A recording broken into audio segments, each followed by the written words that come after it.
کہ یہاں کا کلچر اور یہاں کا مذہب کی پرائرٹیز کے اندر یہ بات موجود ہے کہ ماں باپ کی خدمت کرو، واقعی محبتوں کے ساتھ خاندان بناؤ.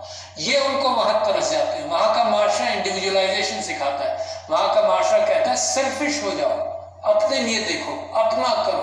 اور یہاں کا معاشرہ ابھی بھی ڈسپائٹ چیلنجز ابھی بھی دل کھول کر لوگوں کو اپناتا ہے، اپنے خاندان کے اندر خدمتیں کرتا ہے.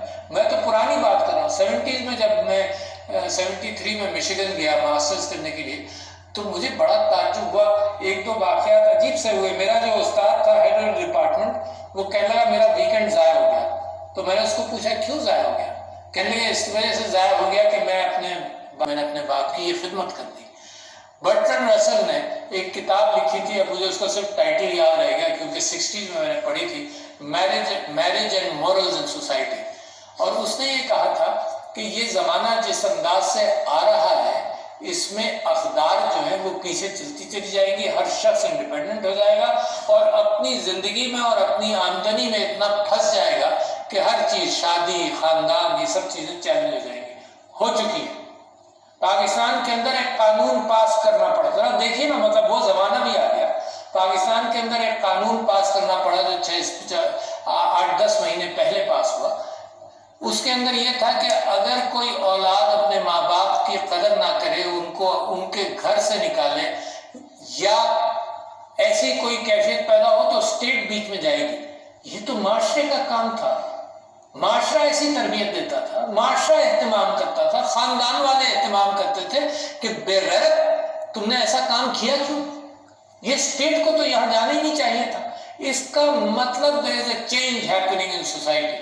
اور بچوں آپ تو یاد رکھو، یہ چینج جو ہے یہ ذہنی چینج ہے. اس کو چینج کرنے کے، اس کو ٹھیک رکھنے کے لیے دیکھو کمائیں، محنت کریں، کوئی اس چیز سے نہیں روک سکتا. مگر جب محبتوں کو نکال دو گے اپنی ریلیشن شپ سے تو خود بھی پریشان رہو گے، خود بھی اسٹریس میں رہو گے اور معاشروں کے اندر وہ تناؤ پیدا ہوگا کہ اپنا، میں اکیلا میں زندگی گزار سکتا ہوں. نتیجہ کیا ہے؟ Let me mention to you something which came to my knowledge only about 1 or 2 months ago. اور میں نے اسمبلی کے اندر جو تقریر کی اس کے اندر بھی اس بات کو شامل کیا. اتنا سٹریس ہے سوسائٹی میں، اتنی پریشانی ہے سوسائٹی میں کہ فگر ہی نہیں تھے کوئی. تو human rights commission of Pakistan نے فگر دیا کہ 24% لوگ ایک وقت میں کسی پریشانی میں موجود ہے جس کو سٹریس کہتے ہیں. یہ دوسری بات ہے کہ اگر اس پریشانی میں ان کو گھر میں لوگ شیئر کر لیں. گھر میں دیکھو جوائنٹ فیملی میں خوبصورتی تھی، گھر میں لوگ شیئر کر لیں. جب اکیلا ہو جاتا ہے تو کسی سے شیئر بھی نہیں کرتا. گھر میں لوگ شیئر کر لیں تو پریشانی کم ہو جاتی ہے.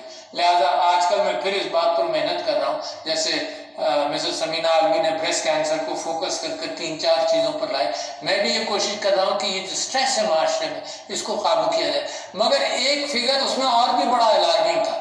وہ الارمنگ یہ تھا کہ کالج گوئنگ اسٹوڈنٹس اور اساتذہ کے لیے یہ انفارمیشن ہے کہ 60 to 80% of college going students are under stress.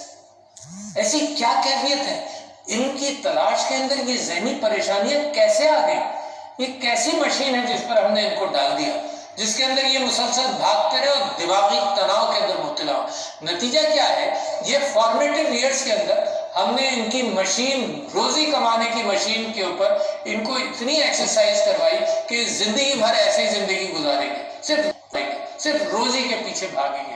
تو یہ بیلنس جو ہے یہ ضرور میرے پاکستان کو اس وقت ضرورت ہے کہ آپ لوگ بڑی محنتیں کریں اور دوسروں کا، دنیا کا مقابلہ کریں، مگر زندگی میں ایک بیلنس رکھنا بھی بڑا ضروری ہے. جو میں آپ سے کہتا ہوں 60 to 80% of students were under stress.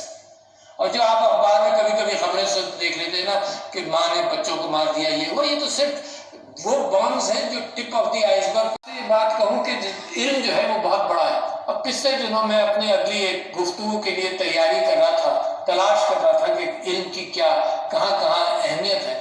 تو میں نے قرآن کی آیت جو یہاں پڑھی گئی اس کو دیکھیں اور ویسے بھی دیکھیں کہ آیت الکرسی کے اندر بھی ہے کہ اللہ کی اجازت کے بغیر تم تک علم نہیں پہنچے گا. پھر مجھے قرآن کے کچھ الفاظ جو میں نے اب اپنی نماز کے اندر اس کو شامل کر لیا جب سے میں اس کی حقیقت سے واقف ہوا ہوں، وہ رب زدنی علم، کہ اللہ مجھے علم دے.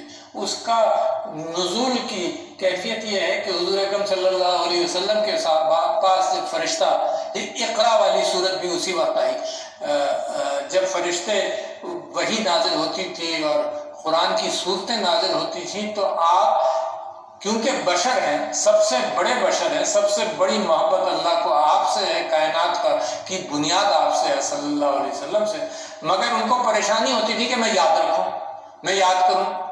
تو رب زدنی علما جب آیا، جب اللہ تعالیٰ نے کہا کہ تم فکر مت کرو، ہم یاد رکھوائیں گے تم کو، تم دعا کرو بس کہ اے اللہ مجھے علم دے. تو میں سمجھتا ہوں اس سے بہتر صورت آپ کے لیے بھی نہیں. تلاش کرتے رہو، تلاش، راستے بڑے کھلے، آپ کے بس میں بھی نہیں ہے علم حاصل کرنا. غلط فہمی میں بھی مت رہنا کہ تم بڑے عالم بن جاؤ گے. جو اللہ کا علم اتنا بڑا ہے کہ آپ کے قابو میں ذرا سا بھی نہیں آئے گا. تو فخر مت، غرور مت کرنا. جتنا علم حاصل ہو اس کو معاشرے کے اعتبار سے سوچنا اور اپنا ذہن کھولنا، کیونکہ ذہن کے اندر بہت ساری چیزیں اجاگر ہوں. اطمینان کی طرف آدمی جب جاتا ہے جب وہ علم حاصل کر لیتا ہے. جی تو گائز سنیے آپ نے عارف علوی صاحب کی بہترین اسپیچ، اور دیکھا آپ نے انہوں نے اپنی اسپیچ میں کتنی زبردست اور اچھی باتیں کہی ہیں. عارف علوی صاحب کی آج تک میں نے جتنی اسپیچ سنی ان میں مجھے ان کی یہ بہت بہترین اسپیچ لگی، اس لیے میں نے سوچا کہ میں اسے آپ سب لوگوں کے ساتھ شیئر کروں تاکہ اسے وہ لوگ بھی سن سکیں جنہوں نے اس کو نہیں سنا. عارف علوی صاحب نے وہ سنہری باتیں کہی ہیں جنہیں سنہری حلفوں سے لکھنا چاہیے. اس کے ساتھ ہی اب آپ مجھے اجازت دیجیے. اللہ حافظ. اور عارف علوی صاحب کی اسپیچ کو سنیے گا بھی اور اس پہ غور کرنے کی کوشش بھی کیجیے گا.